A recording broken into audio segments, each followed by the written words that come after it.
voilà di ànd ci ginnaaw bi mujj bi sax équipe bi day mujj ànd ak ñoom ci bu dugalee yenn 3 points yi ci jubilé daal di jubilé ak ñoom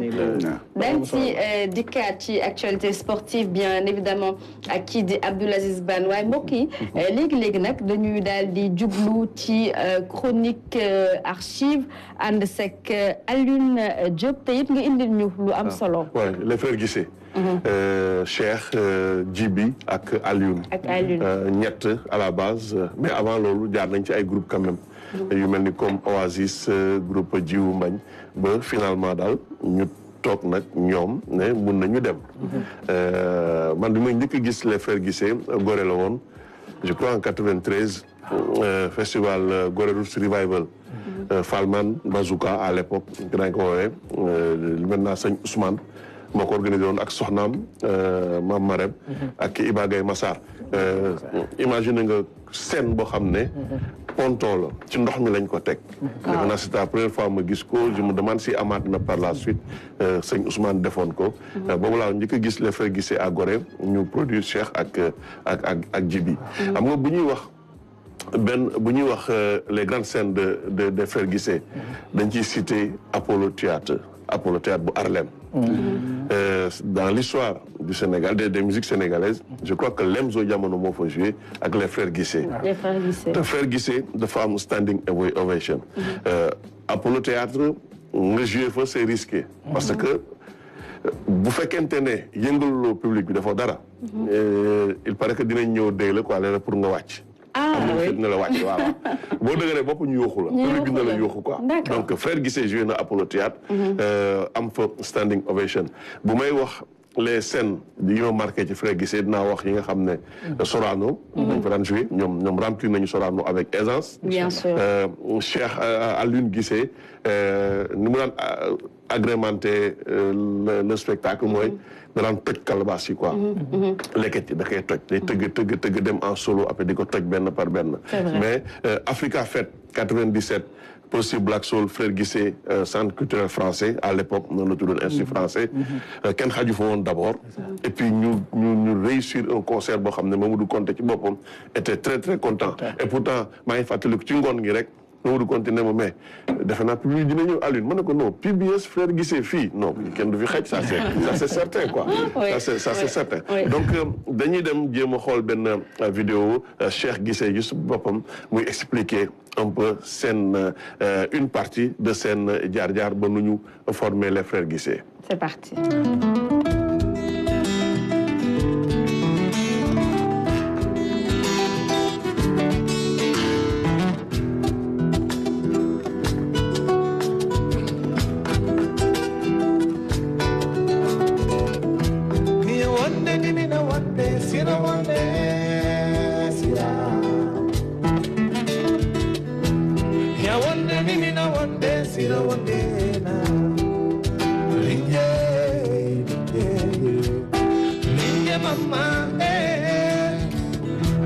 Les frères Guissé,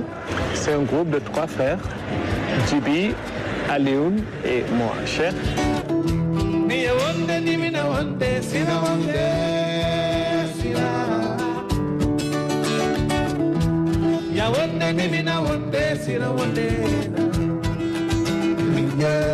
L'histoire des frères, Djibi, Aliou et moi, nous sommes vraiment consacrés à la musique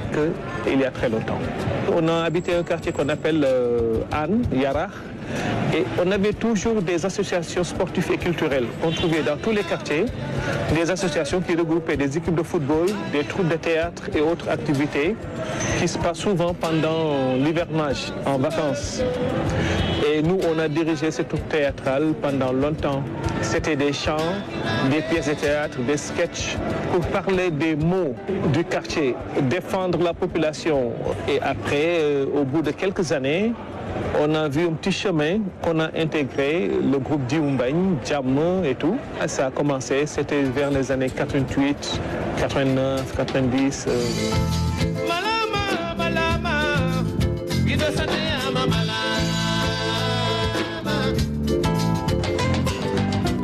C'est toujours difficile, hein, surtout quand on ne vient pas d'une famille de griots.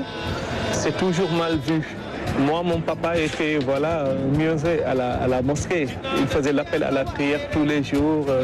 Et de l'autre côté, ces enfants qui faisaient de la musique, c'était très mal vu. Et ils n'étaient pas du tout contents. Ils n'étaient pas d'accord. Mais quand on a ça dans le sang, étant jeune, personne ne peut empêcher.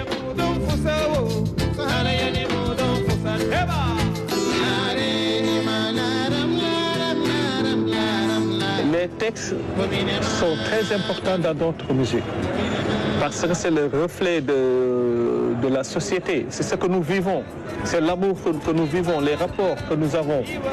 les problèmes qui se passent dans la société, les maux du pays, les bons moments aussi du pays. Il y a l'amour, il y a la gaieté, les gens sont souriants, contents, riches ou pauvres, les gens sont bien.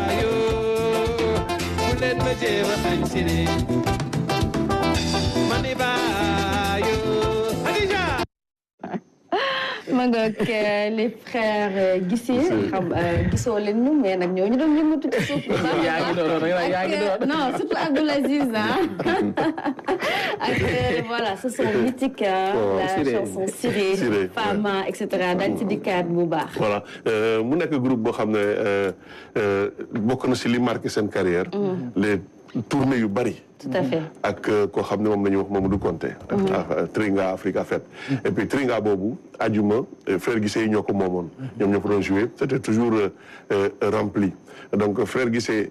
collaboré ak de grands artistes amoon na Jean-Louis Roy bi nga xam ne dirigé woon na francophonie taxawaloon na benn programme bu ñuy wax Via l'Afrique doon xool nu muy lëkkale Canada disons ak les pays africains loolu moo taxoon frère Guissé joué ak Marie-Denise Pelletier Cissé aussi dañ ko remplir avec aisance am nañu benn saxophoniste américain bu ñuy wax Richard Reuter boo xam ne mu ngi liggéey na ak les frères Guissé mais surtout benn album bu frère Guissé album de collaboration bu mu génnee ak benn waa Slovénie Vlado Krinsley frère Guissé yi Cheikh la njëkk xamanteel certes mais après bu mu gisee Djiby nag ñu joué vraiment il est tombé carrément sous le charme de frère Guissé mu intégré leen ci albumam boo nee frère Guissé di nga ne Siré comme tu dis di nga ne album Nina di nga ne album Fouta di nga ne album Yaakaar donc ñu nekk itam des producteurs parce que génne nañu compilation boo xam ne tey moo feeñal ay artistes Yoro Ndiaye Magou Goba Michael Souma nekkoon na ci compilation Sénégal folk boobu nga xam ne programme de soutien aux initiatives culturelles moo ko financé woon donc frère Guissé marqué nañu largement la scène musicale sénégalaise dem ba nag am seen club bu bopp bu ñu doon wax Planète Café ci benn waxtaan bu yàgg ak Oumar bu may expliquer bi ñu demee Ouagadougou benn lieu bu leen marqué woon quoi ni mu meloon ak ni ñu ko doon gérer mais moo tax bi ñu demee ba téye Planète Café j'ai compris que ñi am na lu ñu enregistré woon ci seen bopp pour nu ñuy continuer seen carrière en dehors de li ñuy nekk sur scène mais aussi naka la ñu nekkee entrepreneur culturel itam am na solo Abdoul Aziz Ban les frères Guissé comme ni ma ko waxee ces dernières décennies néew na daal ñooy wax wala yenn chanson yoo tudd yoo xamante ne sénégalais yi lu ci ëpp solo duñ ko xam waaw mu nekk groupe boo xam ne liggéey bu am solo lañ def yaay fàttaliku bi ñuy lancé Qatar bi RTS 2 ñoom ñoo njëkkoon ñëw oui c'est vrai waaye ñoo wàcce foofu RTS 2 def émission boobu am solo ak ñun te ñu xam football nag c'est ça waaw buñ la waxee ci bu Qatar bi sax buñ la waxee ci football da nga naan ñii kat waa dégg da ay footballeur mais dangay comprendre ni seen culture moo leen ko may te ñu nekk ñoo xam ne fu ñu woyee da nga leen di déglu parce que son yoo xam ne ci lañ ba léegi nii da nga koy fàtte yaa ngi Siré bi léegi bi ndeysaan li dem tey ko sax mais dafa nekk loo xam ne lu am solo la di yaat ay souvenirs yu bëri maa ngi gis ci démb ci conducteur bi sax te atum mu ci date faar yi ngay wax 95 40 000 cassettes yoo xam ne jaay nañ ko te permettre tey jii nga xam ne frère Guissé ñu mën a amal taxawaay bi ñu amoon tey ci réew mi